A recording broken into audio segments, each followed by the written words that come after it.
Dear friends, Shalom from Jerusalem, the beating heart and soul of the Jewish people.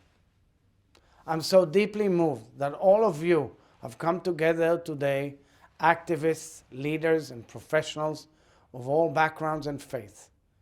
Never is now, dear friends, and never before has it been so urgent to come together to fight and combat anti-Semitism. October 7th was the worst massacre of Jews since the Holocaust, and I believe that since October 7th, we've seen the worst spike of anti-Semitism around the world since the Holocaust as well. I know that many of you have directly experienced it, and you're going to talk about it in the conference.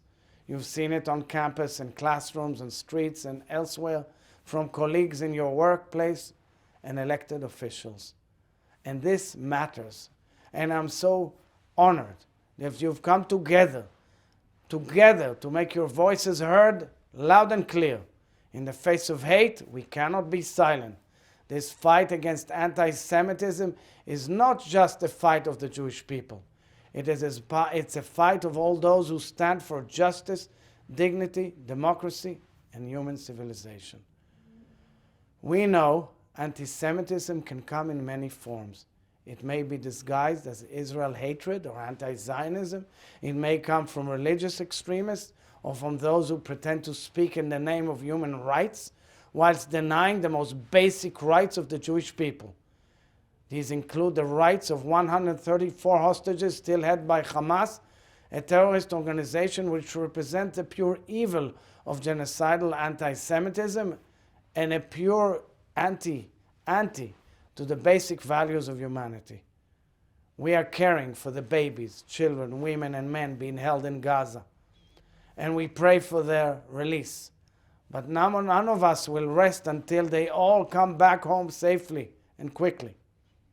So, dear friends, in the fight against hate and bigotry, we need comprehensive national strategies, like the one pioneered by President Joe Biden under his administration. I thank him, and I thank Vice President Kamala Harris. I thank the Special Anti-Semitism Envoy, Ambassador Deborah Lipstadt, and of course, all parts of the aisle in Congress and in the Senate who are fighting against anti-Semitism. We must use all the tools at our disposal. We must insist that universities enforce their codes of conduct. We must demand responsibility and transparency from social media companies.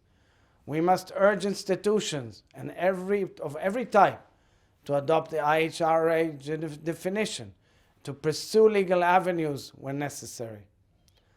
Therefore, my dear friends, your conference comes at a vital time in a very critical moment, especially in the United States of America.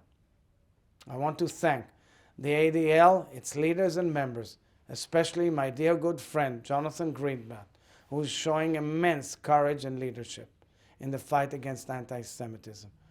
For more than a century, and especially since October 7th, ADL has been at the forefront in fighting and battling against hatred, refusing to look the other way when hatred begins to lurk and corrupt other societies. In the name of the state and people of Israel, I thank ADL.